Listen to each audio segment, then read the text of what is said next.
Quel signe utiliser pour accompagner les émotions de mon bébé? C'est la question que vous m'avez posée et je vais y répondre dans cette vidéo aujourd'hui. Mais juste avant, je me présente.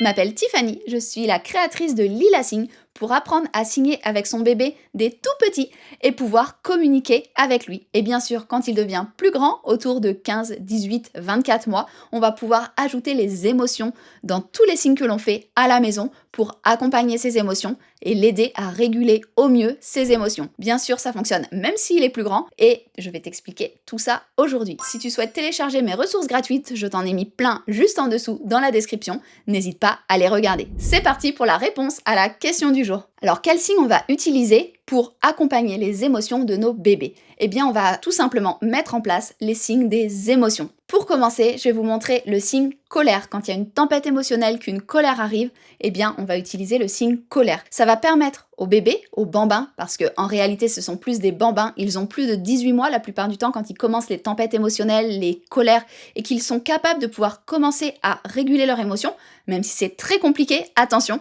je vous dis pas qu'en faisant le signe colère, vous n'aurez plus aucune colère, ce n'est pas du tout vrai. Par contre, vous allez pouvoir en éviter quelques-unes, et c'est déjà super chouette. Donc, on va faire le signe colère quand on voit que l'émotion commence à arriver. Une fois qu'elle est bien installée, c'est trop tard. Donc on n'attend pas le dernier moment, dès qu'on la voit arriver, hop, on lui dit « Mon amour, tu es en colère ?»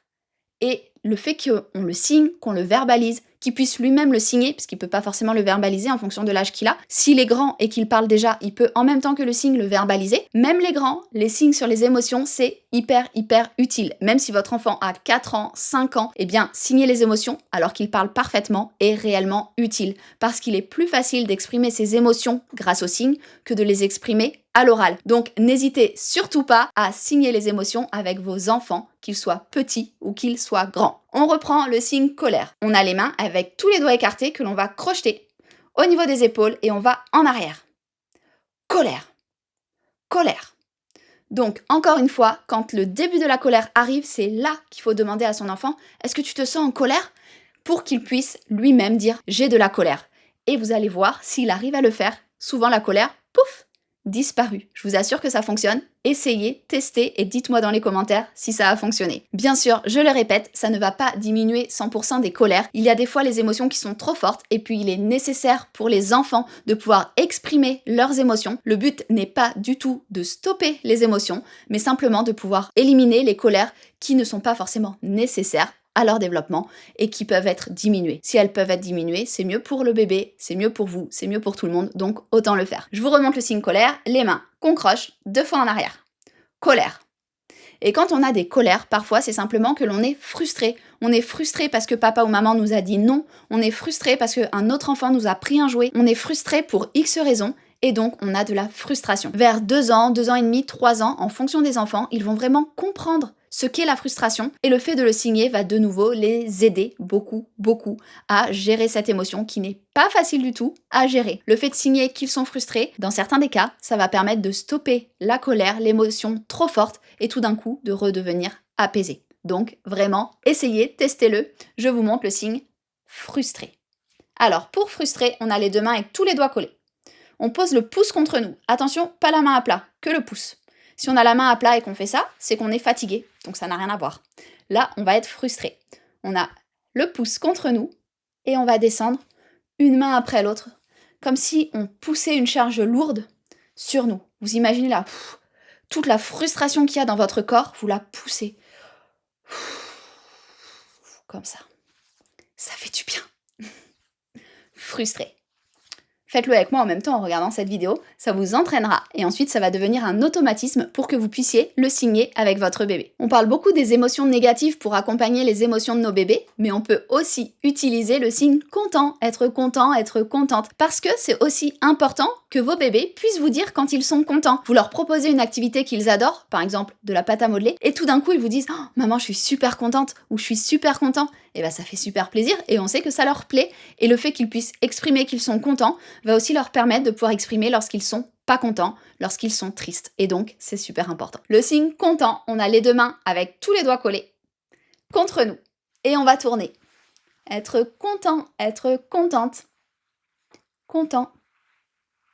Un autre signe, cette fois un petit peu moins gai, le contraire de content, c'est le signe triste. Être triste. Alors ça, c'est un signe qui va pas forcément être compris dès les 18 mois de bébé. C'est quand les bébés grandissent vers 24 mois, 2 ans et demi, 3 ans, ça dépend des enfants, encore une fois, qu'ils vont pouvoir vraiment comprendre ce qu'est la tristesse. Après, ça va bien évidemment dépendre des bébés, de leur vécu, etc.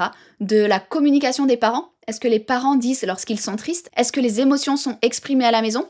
Plus vous allez exprimer vos émotions auprès de votre enfant, plus lui va s'autoriser à le faire. Donc n'hésitez pas à dire quand maman est triste, quand maman est fatiguée, quand maman est énervée, quand maman est en colère, quand maman est frustrée, etc. pour qu'il puisse s'approprier vos émotions et ensuite pouvoir, bien évidemment, lui-même dire ses émotions. Quand maman a eu peur aussi, je vous le montre tout de suite d'ailleurs parce qu'il est hyper important, on tape contre notre cœur, on pense au battement du cœur qui accélère lorsqu'on a peur. Avoir peur, la main avec tous les doigts écartés contre notre poitrine et on tape 2 fois. Peur. Celui-ci, mettez-le en place très tôt, pas la peine d'attendre qu'ils aient 18 mois, 24 mois, non. Vraiment, dès 6 mois, le peur, hyper utile. Ça va tout de suite apaiser la peur de votre enfant de le signer, donc vraiment, mettez-le en place. Dites-moi dans les commentaires que ça a marché pour votre bébé, j'en suis certaine, donc j'ai pas de doute là-dessus. Le fait de signer la peur apaise immédiatement vos bébés à partir du moment où tout de suite vous dites « Ah, tu as eu peur ?» et donc il se sent compris et la peur s'évapore. Vraiment, peur dès 6 mois. Du coup, je me suis perdue. Ce que je voulais vous montrer, c'est le signe triste. Pour le signe triste, vous avez votre main avec tous les doigts écartés en 5. Vous les crochetez. Vous mettez au niveau de votre front, puis de votre menton. Et vous avez l'air triste. Être triste. Triste. Ça, c'est une émotion, comme je disais tout à l'heure, qui ne va pas être dite des 6 mois, des 12 mois, des 18 mois. Ça peut être compliqué. Certains bébés, ça peut, mais ça va être compliqué. Et donc, vraiment, n'hésitez pas à exprimer vos émotions pour que votre bébé s'autorise à exprimer ses émotions. Il est vraiment montré que plus les parents expriment leurs émotions, plus il sera facile à votre enfant d'exprimer ses propres émotions. Bien évidemment, lorsque maman est triste, il ne s'agit pas de rendre triste votre bébé. Ce n'est pas du tout ce que je vous dis. Je vous dis simplement de lui dire que maman se sent triste, mais vous pouvez tout à fait ajouter que cette émotion vous appartient à vous, que lui n'a pas à être triste, qu'il peut être tout à fait heureux, content et que tout va bien pour lui. C'est important parce que le but, c'est pas de stresser son bébé en lui disant tout le temps « maman a peur, maman est frustrée, maman est triste ». Pas du tout. Bien évidemment, quand vous êtes contente, il faut aussi le dire. Quand vous vous sentez apaisé, il faut aussi le dire. Quand vous allez bien, il faut aussi le dire. C'est simplement le fait d'exprimer les émotions vous-même qui va permettre à votre bébé de le faire. Lorsque ce sont des émotions négatives, n'hésitez vraiment pas à lui dire que ce sont des émotions qui vous appartiennent, que vous lui partagez votre ressenti, mais que lui peut être tout à fait heureux. Il n'y a pas de problème pour ça. Je vais vous montrer un tout dernier signe sur les émotions, et comme j'aime bien toujours finir sur le positif, ça va être un signe positif, être enthousiaste, être fou de joie. On a un petit bonhomme qui marche ici, avec l'index et le majeur vers le bas. Ici, on a la main à plat, avec tous les doigts à plat qui font le sol. Le petit bonhomme avec ses 2 jambes est sur le sol et saute en l'air parce qu'il est fou de joie. Il saute. N'hésitez pas à dire à votre enfant quand vous êtes super heureuse, si tu as envie de sauter partout, eh bien c'est le moment de signer ce signe enthousiaste, sauter de joie, pour que ton bébé puisse lui aussi te le signer à son tour lorsqu'il est super content. Voilà pour les signes des émotions. S'il y en a d'autres que tu souhaites apprendre, n'hésite pas à le mettre dans les commentaires. Tu as aussi plein de ressources offertes dans les commentaires de cette vidéo. Tu peux aussi accéder à mon programme pour apprendre à signer avec ton bébé, que ce soit les émotions, les sentiments et tout ce qui est nécessaire pour comprendre ton bébé au mieux et créer ce lien magique entre vous. Je te souhaite une très belle journée ou une très belle soirée selon quand tu me regardes et je te dis à très bientôt!